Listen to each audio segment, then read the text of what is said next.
আসসালামু আলাইকুম প্রিয় বন্ধুরা, বাংলা অল জবস ইউটিউব চ্যানেলে আপনাকে স্বাগতম।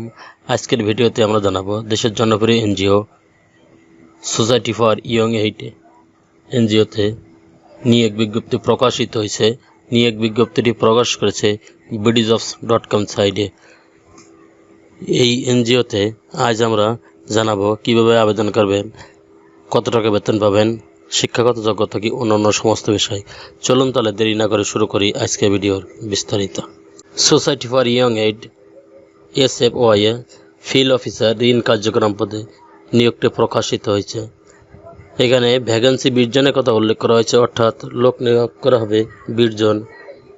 মিনিমাম স্যালারির কথা বলা হয়েছে 20,000 টাকা। শিক্ষাগত যোগ্যতার কথা বলা হয়েছে যে কোনো বিষয়ে স্নাতক অথবা স্নাতকোত্তর।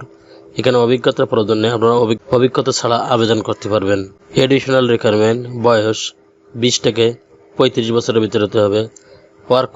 ওয়ার্ক অ্যাট অফিস, কাজ অফিসে, ফুল টাইম স্থায়ী চাকরি। চাকরির লোকেশন ঢাকা ধামরাই।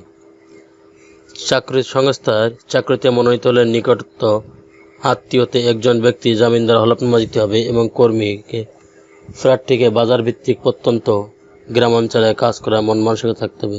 উল্লেখ্য, লিখিত মৌখিক পরীক্ষার সময়সূচি মোবাইলের মাধ্যমে জানানো হবে।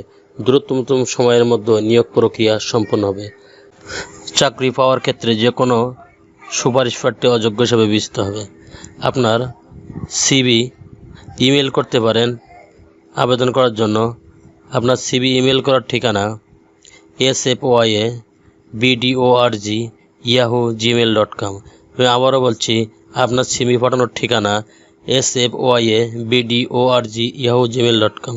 অথবা যারা ডাকযোগে অথবা কুরিয়ারে পাঠাতে যান সেই সমস্ত আগ্রহী প্রার্থীরা 2 কপি পাসপোর্ট সাইজের ছবি, সকল পরীক্ষার পাশের সনদ, অভিজ্ঞতা সনদ, জাতীয় পরিচয়পত্রের ফটোকপি, মোবাইল নাম্বার সহ নির্বাহী পরিচালক, society for young aid, Safia, প্রধান কার্যালয়, হাসান সুপার মার্কেট, 3য় তলা, জয়পুরা বাস স্ট্যান্ড, ধামরাই, ঢাকা 1350। বরাবর আবেদনপত্র আগামী 6/11/2025 তারিখের মধ্যে শিফা BDORG@yahoo@gmail.com অথবা ডাকযোগে প্রেরণ করতে হবে, অথবা অনলাইনে আবেদন করতে পারবেন।